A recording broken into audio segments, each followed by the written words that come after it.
O Espiritismo deve ser vivido integralmente em todos os instantes da existência humana pela transformação que impõe ao seu estudioso, de maneira a torná-lo um cidadão de bem, sempre atento aos seus deveres para com a vida.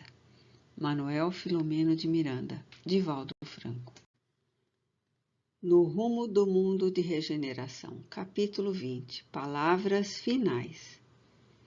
Notei que o quadro da enfermidade, que parecia haver diminuído em face das atividades públicas que reuniram muitas pessoas sem os cuidados prescritos, aumentou consideravelmente e logo se pôde constatar que as unidades de terapia intensiva nos hospitais estavam sendo lotadas novamente em toda parte.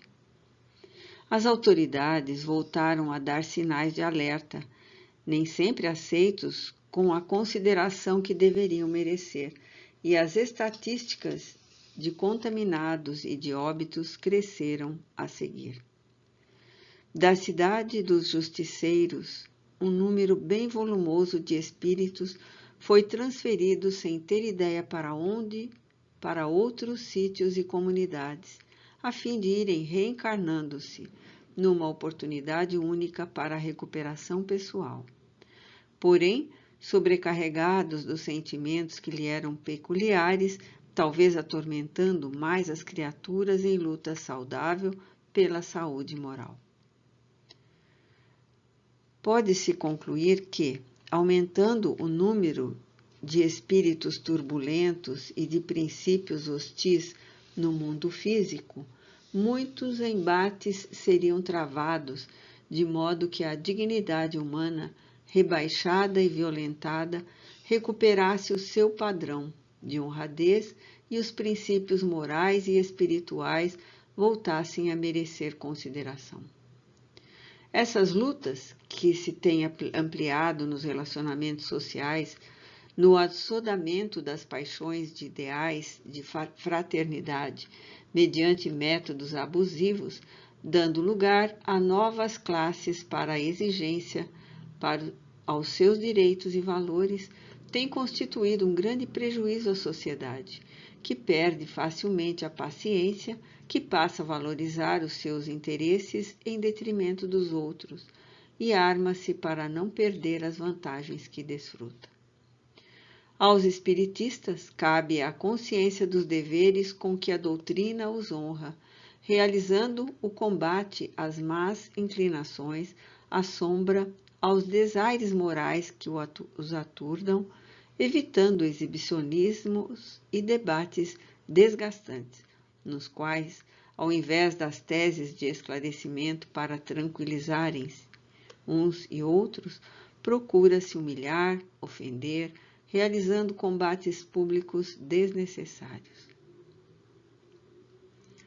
Nesse panorama de atividades, a compreensão do alto significado das reuniões mediúnicas de toda a natureza, sejam de desenvolvimento da faculdade, sejam de desobsessão, é de alta importância, oferecendo-se recursos preciosos para as comunicações dos irmãos desencarnados, em diálogos abençoados e libertadores do mal. Espiritismo sem espíritos é como corpo sem alma. Muitos indivíduos fascinam-se pela filosofia espírita, pelas investigações ou ainda pela parte evangélica e cristã. No entanto, deve-se considerar que o espiritismo é a doutrina que se encontra inteira na codificação kardeciana e não deve ser examinada apenas por um aspecto, por uma face. Uma reunião de atividades mediúnicas é abençoado momento para reflexão, análise sobre a imortalidade, campo experimental para o comportamento, vivência experimental dos conteúdos doutrinários.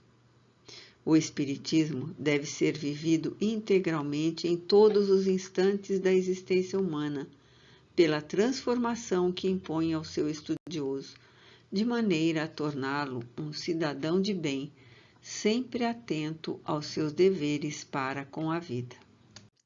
Foi necessário que a humanidade progredisse intelectual e moralmente para que os espíritos nobres viessem à Terra explicar o sentido das palavras de Jesus, normalmente envoltas nos véus das parábolas e símbolos arrancados da simplicidade dos seus dias, no seu tempo, a fim de poder se instalar a era do espírito imortal, como vem acontecendo. Desafios de todo tipo surgem a cada momento, em razão do atraso moral dos que habitam o planeta. Eis porque este é o momento da grande transição, que facultará melhores recursos para que o sofrimento ceda lugar à alegria de viver. O intercâmbio consciente entre reencarnados e desencarnados a cada dia se fará mais facilmente, em razão da mediunidade em expansão na cultura terrestre, sem as anteriores pressões de patologia ou das ingênuas interferências demoníacas.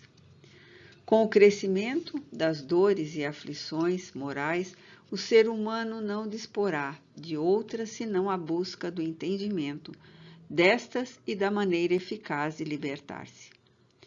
Jamais as dificuldades constituirão impedimento à propagação da verdade, porque estarão sempre no campo de atividades espíritos voluntários que abraçarão a doutrina inspirados no amor ao próximo e amparados pelas elucidações doutrinárias libertadoras. Indispensável, portanto, que os adeptos fiéis do Espiritismo não se permitam a perda de tempo útil com frivolidades ou disputas egóicas muito comuns nos comportamentos, especialmente quando se formam grupos da mais variada natureza. Na programação para o futuro, a estada do nosso grupo, mais ligada à pandemia, conforme já o dissemos, vincular-nos-á a cada dia a batalha sem quartel da conscientização. É lamentável que os disparates ainda encontrem aceitação de pessoas portadoras de responsabilidades morais que de repente alteram a conduta, deixando os temas relevantes e significativos por disputas sem sentido, exceto prejudicar as realizações que edificam a humanidade. É natural que haja sempre indivíduos inadaptáveis a um modus vivendi saudável, num clima de esforço para manter a paz e estimular o avanço pelas trilhas do serviço dignificante. Sucede que não são principiantes nos árduos processos do crescimento para Deus e estão atados aos prazeres orgânicos que os instintos lhe permanecem em predominância em detrimento das emoções superiores. Antevemos aflições demoradas aos viandantes do corpo carnal, enquanto predominarem as ambições terrenas do poder e do ter, através das decepções contínuas, inclusive com o próprio corpo, nem sempre apto a suportar o resultado dos comportamentos prazerosos. Toda máquina funciona conforme a sua constituição, e o mau uso sempre produz danos, não poucas vezes irreparáveis. Assim também sucede com a máquina orgânica. Todos devemos estar preparados para os acontecimentos que sucedem, mesmo aqueles que constituem desdita, padecimento e angústia. No íntimo do ser, no entanto, estão os mecanismos da solução que devem ser acionados, mesmo antes de surgirem como emergência na sua função. Outro sim, também podemos prever as bênçãos que todos fruiremos durante a grande mudança e após, quando o nosso planeta for melhor em razão do nosso aperfeiçoamento moral. Nossos olhos, portanto, devem também ser postos nas venturas que nos aguardam, anelando pelas dádivas de amor e plenitude que nos serão concedidas desde agora. Essa realidade, porém, dependerá exclusivamente de como nos comportaremos e contribuamos para apressar ou retrasar os dias formosos. Após um demorado encontro com os membros do nosso grupo, o venerando Spinelli sugeriu que interrompêssemos as narrações, porquanto nos demoraríamos um largo período em atividades no labor do Evangelho vivo na ação.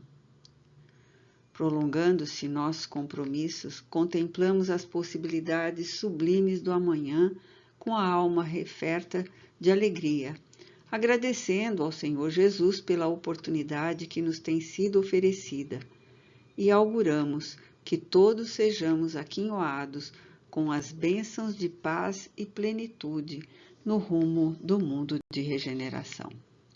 Fim.